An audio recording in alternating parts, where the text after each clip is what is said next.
Thanks for clicking on the video, and here on Normemic, we are going to do an unboxing of a sealed copy of DungeonQuest, the revised edition, published by Fantasy Flight Games back in 2014. I'll give you an overview of the history of the game first, then we'll get to the unboxing and get the miniatures out, we'll get them painted, and then we'll do a how to play portion with gameplay session later with my daughter. This game was first published back in 1985 in Sweden. Subsequently, 1 year later, Game Workshops took that game and made an English copy of it. Subsequently, it developed a reputation for being a very tough dungeon crawler and developed a huge fan base for that game. I tried to find a sealed copy of that version or an unplayed version, but it's not meant to be. So for the library, I got the Fantasy Flight version. Now, the first Fantasy Flight version came out in 2010, and they sort of dumbed down the rules and made it much easier to play and decreased the difficulty of the game. People did not like that. Subsequently, they came out with this revised edition in 2014, and they returned it back to its original difficulty. So that's why we have this version in front of us. It is possible that there will be a reprinting of this game soon, maybe by Hasbro. They did so with Talisman, so maybe they'll do the same thing with DungeonQuest. Taking that all into account, besides the artwork, the main difference between this Fantasy Flight version and the Game Workshop version really is the game board. This has your standard large game board to play on. The Game Workshop version just came with cardboard tiles that you had to connect together to make the play area, and because of that, taking it apart, putting it together, it really can fray the edges, and so subsequently it's hard to find a GW version of the game in good condition. Let's move on. Let's appreciate the cover here, which features a fantastic painting of a red dragon and a hero here. So the dungeon crawl involves you sneaking around through a lair, trying to find the dragon's hoard treasure in the center. There will be a time limit to this task, and that adds to the difficulty of this game. Let's take a look at the side panels here and feature some of the character art of the heroes. Different hero there, another hero there, and I believe there are 6 of them in the box. Let's flip it to the back here.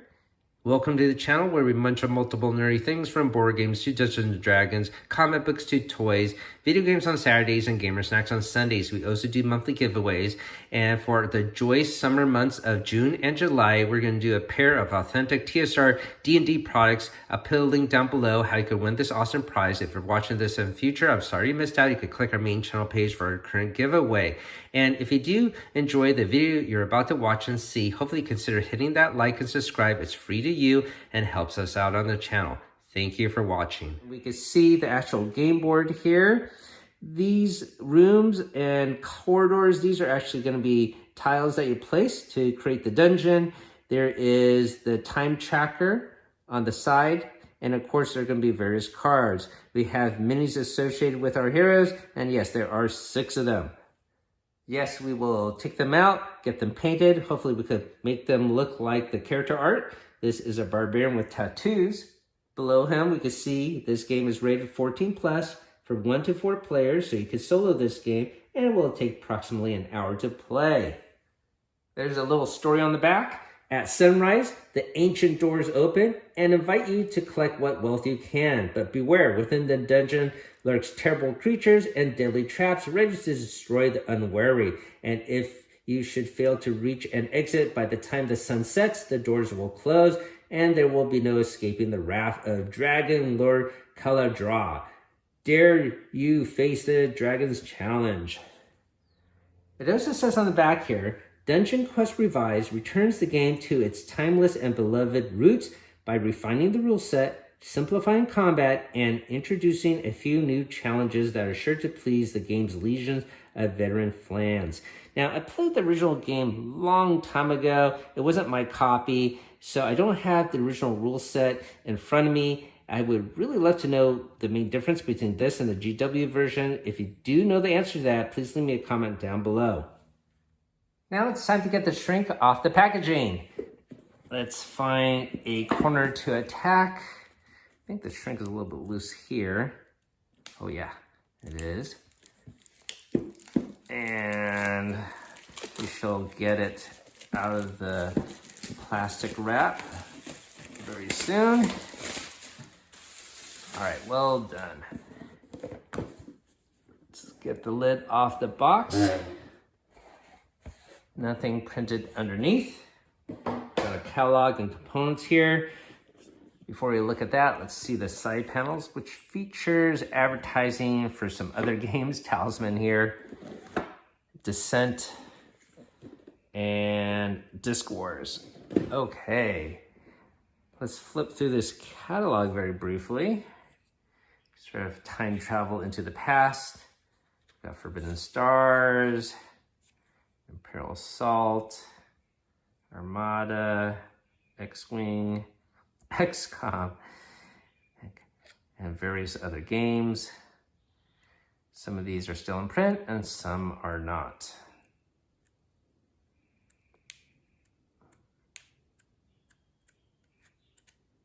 Okay, we'll set this off to the side.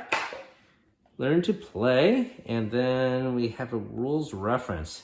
Now, Fantasy Flight Games typically has small print in their manuals, which they do again have here. So that would be my main complaint about Fantasy Flight Games is the smaller print, not just in their rule books, but also on the cards sometimes.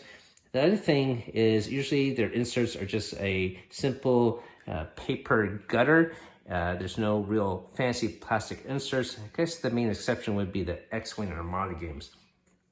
Anyways, here is a list of components. We have our setup, playing the game, and we'll go over the rules later in our how to play portion with gameplay. Okay, so we'll set that off to the side. Here is a reference book, and it's more than just a couple of sheets of paper. All right, so here are some optional rules for solo play. Got a glossary here. And on the back of the box, it says they simplify the rules, but I mean, this looks more advanced or complicated. So maybe they simplified it too much and you need to give more elaborate details on the rules. I'm not sure what's going on here. I will have to read this later, but it looks pretty lengthy. Okay, so here is a combat card results diagram. So we'll have to get that memorized or something. All right, we'll set that off to the side. Have a bunch of cardboard here. Looks like some health tokens and whatnot. I guess these are going to be some of the dungeon tiles we're going to place on the game board. We'll have to get this out of the shrink momentarily. This is the game board itself. And now we come to our paper insert gutter. So at least it does have some cool artwork there from the front cover. We got some cards, and thank goodness they come in little baggies already. A pile of cards. Okay, so here are our minis and some pretty cool looking dice here. Let's spill this out. Here are the dice. Now these are pretty nifty. I like the coloration on them. Here is our barbarian. He's so small. Yeah, I guess these might be 28 or 32. They are definitely not 25.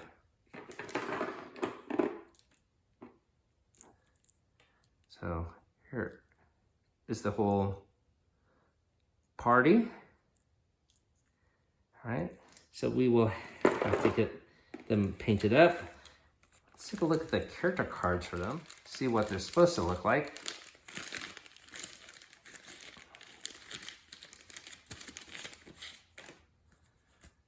All right, so let's see what's on this side. This is Brother Gurin, maybe a cleric, maybe a druid, got a dragon here, Hugo the Glorious, classic barbarian, maybe a ranger, a fighter I suppose. All right, so those are our 6 characters.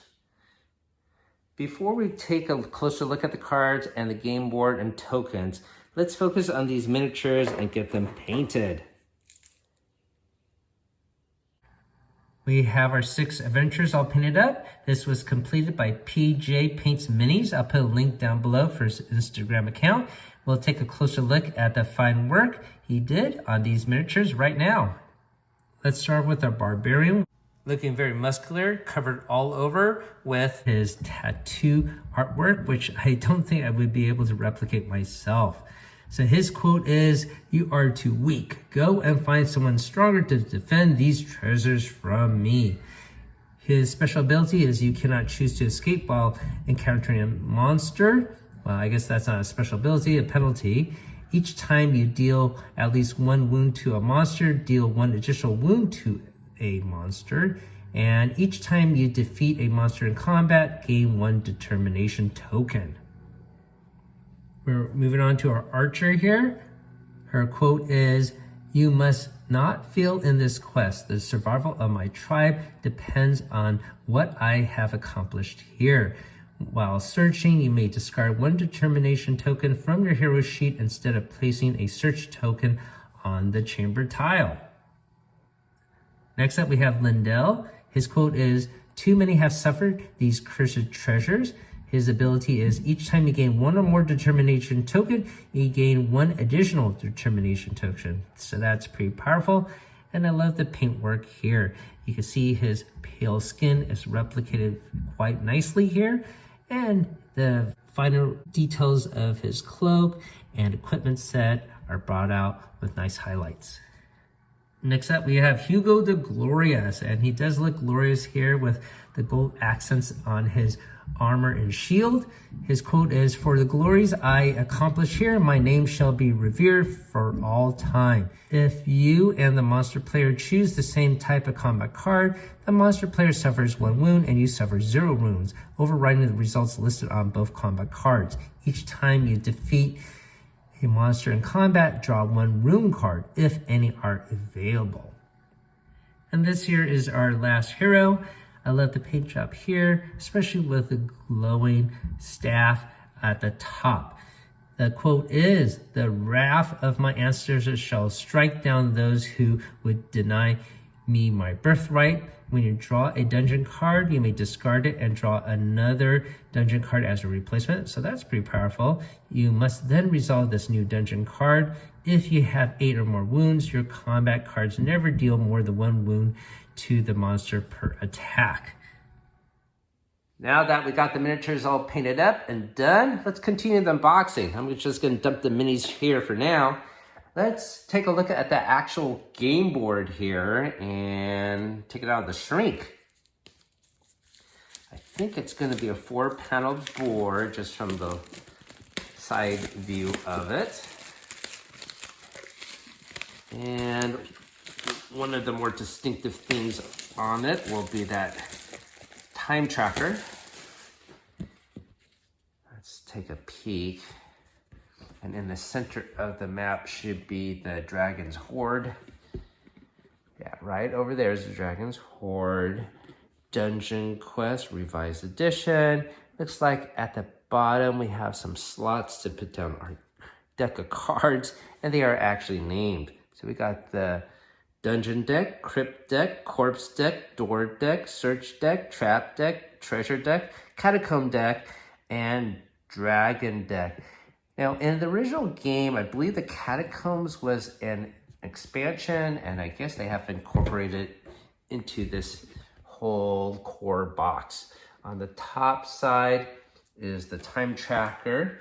It says start here, and then the sun will move over here, and the closer it gets to here, the sun will set and the doors to this dungeon will close. So here you have to roll a die. I believe if you hit a 1, then it closes. If you hit a 1 or a 2, then it closes. So it has a higher chance of closing here. So there's a little bit of variability there. In the corners are towers, and this will be the starting point for your hero. And each hero will have to start at a different corner. And that's essentially the game board. You can see closer up, there are little marks, so you could put the dungeon tiles.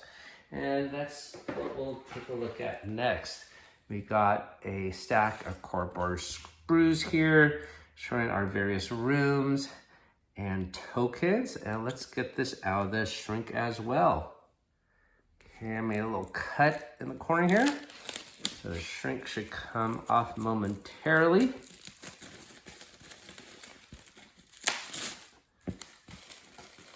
Okay, so that is this one here, and this one is almost the same, but this has that sun token. On the flip side, it will look like this. Flip side of this one looks like that. I'm guessing that this would be a room with a trap. We'll have to see what the spider webs do. Here are other rooms and corridors. Now here is another cardboard sprue. Very detailed and sort of realistic looking. This is in comparison to the original Game Workshop's version, which will be more cartoony art. And maybe one day we will try to feature that version on the channel. Oh, I got a token that popped out here. What is this? I guess it's like a little torch. And then some other rooms here. Here, this room, you will go this way and have to go that way. You can't go the other direction because you're blocked by a chasm. And here are tokens to represent the entrance to the catacombs. So I'll have to get these all punched out and organized in the future. And that is essentially the unboxing. I suppose we could flip through these cards, see what they involve. So let's actually flip to the other side here. The backings of the cards. I do not know what they mean yet because I'm not familiar with the game completely. But looks like these will be treasures. Various treasures that you could get. Some gold value. Looks like some events here. So, some monsters that you can encounter. So I guess to help, we should look at the game board. And there are the backings displayed here. So this will be part of the catacomb deck. Okay. Boy, hard to organize and show you what they all are when I don't know the backing here, but yeah, there are various monsters you can see. Deadly scorpions. Okay, so this is now part of a different deck. Hold on a second. This unboxing is very unorganized right now. Okay, so we got these here. And this here, and what else do we have?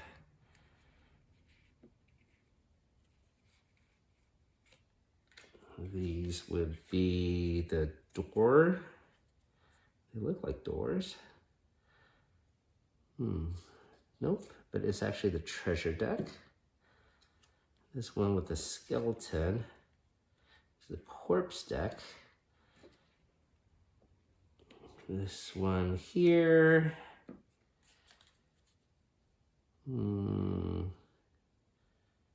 Not sure. Has a red backing here. Not sure what that one is. Special ruins. Maybe it's part of an expansion. Let's set this off here. What do we got here? This would be the door deck, perhaps? No. The door deck here. So every time you go through a door, you have to draw a card. And even if you pass through it, you have to draw another one, I believe, each time you go through one. This door is open. Door gets jammed. There is a spear trap to trigger. And here's a shuffle card. That one goes here. Let's take a look at these other cards. With this backing, it is Crypt Deck. So here you got some empties, unstable potions, spectral storm, old bones, gold coins, and there's even hidden trap. So very deadly dungeon to go through. The rest of these cards are part of the corpse deck. So if you find a corpse, you can search it for treasure. But sometimes you might find a monster.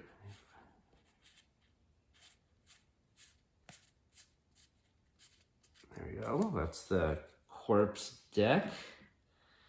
And did I show the treasure deck completely? Here we go. Some lodestones. Ring. So these are all loot that you want to get, and whoever has the most loot wins the game. So you can see the value points vary. Getting higher. Which one is the most valuable? So this one even gives you a special ability, flying carpet. Ooh. Wow, look at this one. You could just end up with this one. That might be the most valuable.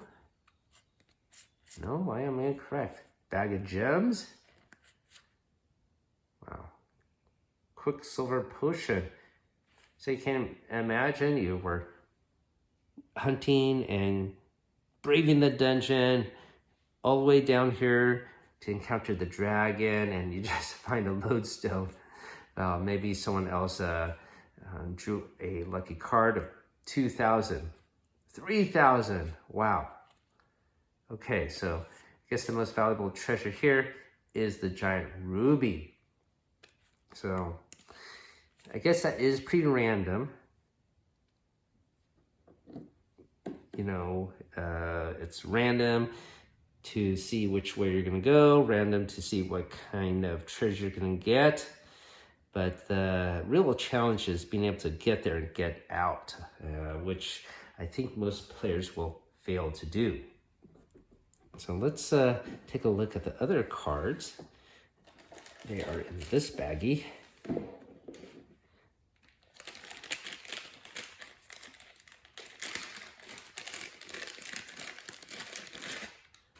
Okay, and I think the first thing I want to do is separate them out into the decks. I'll make it a little bit more organized. This is the trap deck that goes here. This one has a pretty cool flame symbol. And that will be the search deck. This will be the dungeon deck, probably the largest deck.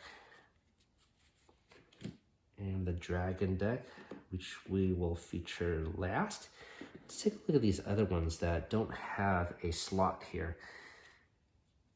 Okay, so these are the monsters that you will encounter. So maybe if you draw in the dungeon deck here and find a creature, you have to draw from a different deck to find out what actual monster you're gonna fight.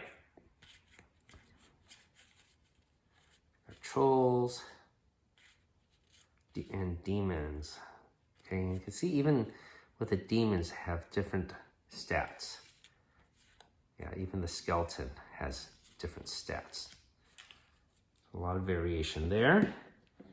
And this last deck that's off to the side. So this one looks like a shield. Some sort of ruins here. I think this is how we're going to do combat with a little bit of a card-based driven combat. Oop. Okay, we'll set that off there. Let's take a look at the trap deck here. Ceiling collapses, crossfire trap, poisonous snakes, poisonous gas, explosion, trapdoor, swinging blade, and shuffle the deck. You can search a room and find hopefully treasure, but probably even a monster. Got a secret door you can find here. Empty. You found nothing on your search. Hidden trap, unstable potion, giant centipede. This looks like a special creature you can find. And some catacomb entrance, and shuffle the deck. Let's take a look at the actual dungeon deck here, the biggest deck of them all. So empty, find nothing in the room. Dead adventure. So here you can search the corpse. Many of those cards. You find a crypt. Okay, so you could choose to draw a crypt card if you choose. Torch goes out. Ceiling collapses. So there's also just direct traps within here. Curse of the Wizard, another secret door. I thought we had some secret door cards already, but maybe that was with the search deck. This is an ambush card. And here you would encounter monsters, so draw from the monster deck. Lingering Shade, unstable potion. Find some loot this way too. And that's with just a direct draw from the dungeon deck. And you enter a room. There's one extra card here that's empty. And the last deck to show off is the dragon deck. So when you're in this room searching for loot, you must draw a dragon card and see what happens. And you want to make sure the dragon does not wake up or you are toast. So here, sleeping dragon, and only one of them is awake. Dragon Rage. Discard all your treasure cards, then roll 2 dice and suffer the number of wounds equal to the result. Then all other players in the treasure room suffer the effects described above. So if you are ill-fated to wake up the dragon, everyone in that same room will probably perish, but more importantly, you will lose all the treasure that you hunted for. And that is the goal of the mission, to get loot.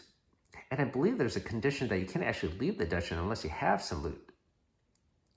And finally, shuffle all discarded dragon cards, including this one, back in the dragon deck. So the dragon will just go back to sleep after blasting everyone in there. Okay, so that's a look at the dragon deck. And essentially, this detailed unboxing is now complete. That has been our look at DungeonQuest, the revised edition published by Fantasy Flight Games. What I'm going to do next is learn the rules and play a couple rounds with my daughter and other friends. And once we learn and get the hang of it, I'm going to make a how to play video using this edition. I checked on YouTube and there's no dedicated how to play video for this revised edition. So we're going to make one separately featuring gameplay with my daughters. If people in the future need to search how to play, they can find the video a lot easier, as this video will be more oriented towards the unboxing itself. Thank you for watching, everyone. And also a big thank you to PJ Paints Minis for helping me out with the miniatures in this wonderful set. A beautiful job. Thank you so much. Your time is always appreciated. Keep on adventuring out there.